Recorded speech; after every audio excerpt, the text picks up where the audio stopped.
Jurassic park rebirth review. मुझे माफ़ करना अगर तुमने क्लिकबेट हो गए तुम कि ये रिव्यू है।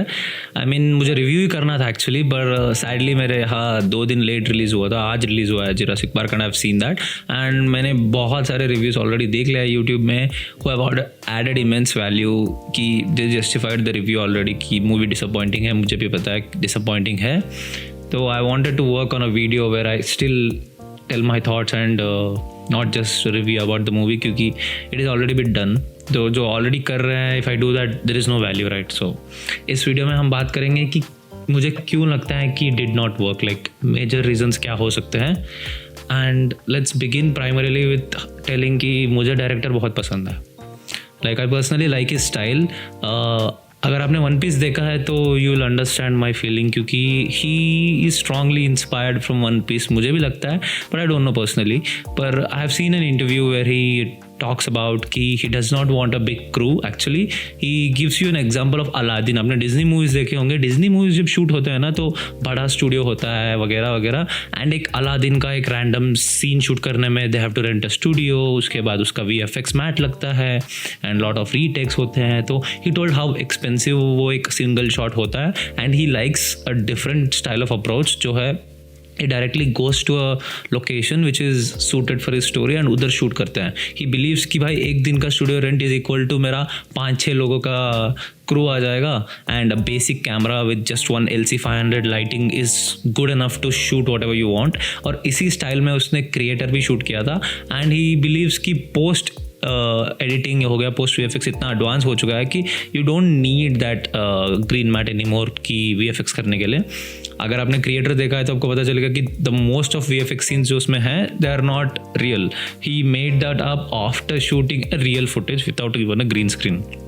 सो इज़ रियली टैलेंटेड। उन्होंने रोग वन बनाया था from where he got all his limelight, and he also directed a franchise of Godzilla. तो he has experience in this kind of a genre with his style also. He is doing justice for this genre.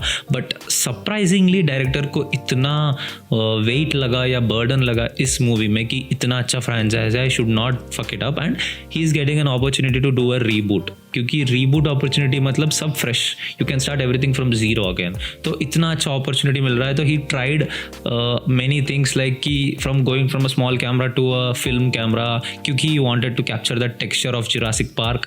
और Jurassic Park का original writer उन्होंने फिर से मंगवाया था ताकि the movie gives that original feel again। but major flaw he writing है इधर। it feels a little outdated जो writing style है, या the major flaw ही वही था। और Jurassic World जो था, the first reboot of Jurassic Park into Jurassic World, the transaction बहुत smooth था कि we have achieved this genetic engineering और हमने इसको एक स्टेप फर्दर लेके गए कि हम खुद के डायनासोर्स क्रिएट कर रहे हैं उस फ्रेंचाइज में, and the theme park is now filled with humans हो गया, बहुत सारे टूरिस्ट आ रहे हैं।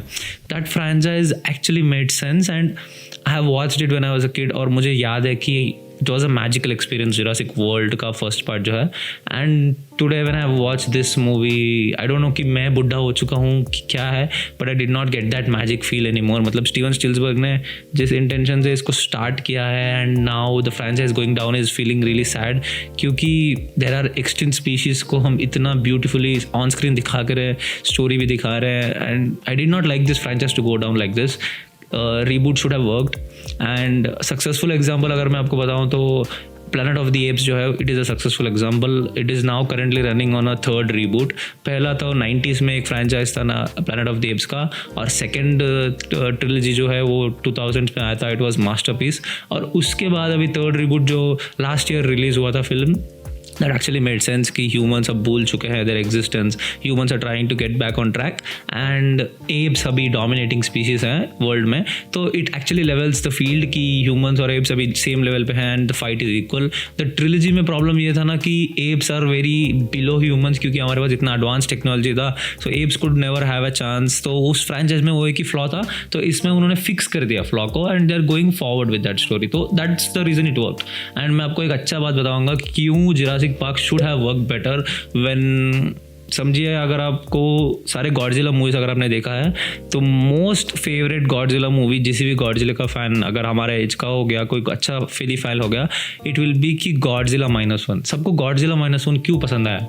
क्योंकि अदर गॉडजिला मूवीज़ में the only factor which worked was theatre popcorn moments and Godzilla लोगों को चेस करना, द न्यूक्लियर एक्सप्लोजन हो गया, द हॉरर ऑफ गॉडजिला वगैरह and the fun of fighting Godzilla versus Kong, ये सब वर्क करते हैं, they are theatrical movements. But for a cinephile to movie to work, Godzilla -1 इसलिए वर्क किया है कि उसमें ह्यूमन स्टोरी बहुत ज़्यादा था। द कामिकाज़े पायलट का स्टोरी हो गया, the story around the Godzilla was more than the actual Godzilla, so that is the reason it worked. देखिए आपको ये समझना चाहिए जब we are doing this large movies, we have to still remember that every movie is a story of a human जिसके साथ हम connect करते हैं।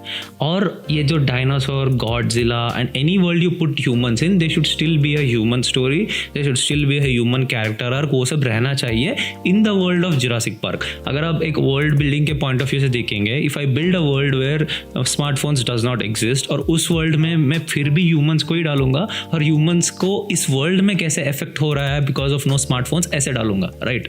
And the central part should not be कि भाई फोन्स एग्जिस्ट नहीं कर रहा है, central part should still be कि ह्यूमंस को क्या इफेक्ट हो रहा है इस वर्ल्ड जिसमें मैंने बिल्ड किया है। सो जुरासिक पार्क इसमें इसीलिए फेल हो रहा है कि जो भी ह्यूमंस है they look lot of stereotypical.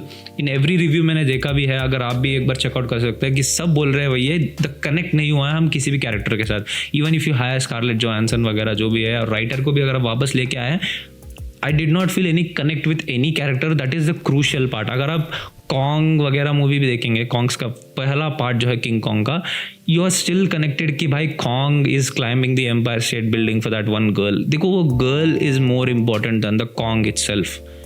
You getting my point? So Jurassic Park में यही इशू है कि उनके साथ हमारा कनेक्शन अच्छा नहीं था, उनका स्टोरी अच्छा नहीं था, उनका बैक स्टोरी अच्छा नहीं था। Everybody is having this same complaint कि द मेन थिंग ही वही है कि ह्यूमन इंटरेक्शन, ह्यूमन स्टोरीज है, और वो उससे हमें कनेक्ट नहीं हुआ है। तो the rest of movie just feels कि हाँ मैं आया हूँ जुरासिक पार्क मूवी देखने, तो that is all will be. वो एक मुझे बहुत मेजर फ्लॉ लगा कि कैरेक्टर डेवलपमेंट बहुत बुरा था। और भी बहुत सारे फ्लॉज है, जैसे कि अगर आप सोचोगे द पार्ट वेयर म्यूज़िक मुझे कहीं भी हिट नहीं हुआ है कि इंटीग्रल है music. I don't think they even thought कि music should be an integral part of this movie. But the good things about this movie is the jump scares हो गया, whenever they come, the horror movements, वो उन्होंने nail किया है। Kudos to director. सो मुझे लगता है कि स्क्रिप्ट में डायरेक्टर का कोई से नहीं था इस बार। He came on board when the script was already ready and he gave is 100% कि इसको वर्क करा दूंगा मैं, जो भी स्क्रिप्ट है इसको I will make it into a good movie. He tried his level best, क्योंकि the movements are good, the camera में जो भी वर्क है, डायरेक्शन में जो भी वर्क है, that was really good. But इसी में फॉल्ट आया कि स्क्रिप्ट में ही फॉल्ट आया। देन इफ बेस स्क्रिप्ट ही अच्छा नहीं है तो ऊपर जो भी आप बिल्ड करोगे it will fall down naturally. So वो भी मुझे एक फ्लॉ लग रहा है कि it should have been better at the beginning stage writing में। सम इवन कंप्लेंट की लगता है कि 2-3 स्क्रिप्ट्स को कंबाइन कर दिया है, विच आई एक्चुअली फील ट्रू, क्योंकि एक सेंटिग्रल पार्ट नहीं है जिसको हम फ्लॉ फॉलो कर रहे हैं, एक सेंटिग्रल प्रोटैगनिस्ट नहीं होता है जिसको हम टूवर्ड्स एंड तक फॉलो करते हैं। तो या आई ऑल्सो फील कि 2-3 स्क्रिप्ट्स को मिला के बना दिया है। That is also one reason. Lack of focus भी एक रीज़न है जिसमें हमें इस मूवी का डाउनफॉल है। और इफ़ यू अगेन से कि 5 साल के बाद जब लोग भूल जाएंगे इस मूवी को, I will still reboot it. I think the franchise has enough recall value कि फिर से लोग आएंगे, फिर से एक चांस देंगे लोग इस मूवी को। पर I don't think they should continue this part of the franchise, this sequel which have created, which ये रीबूट को उनको कंटिन्यू नहीं करना चाहिए। I don't think they will even continue this. तो उनको पता चल गया क्लियरली रिजल्ट के बारे में। And yeah, for more filmy talks and reviews on deep analysis, subscribe to my channel.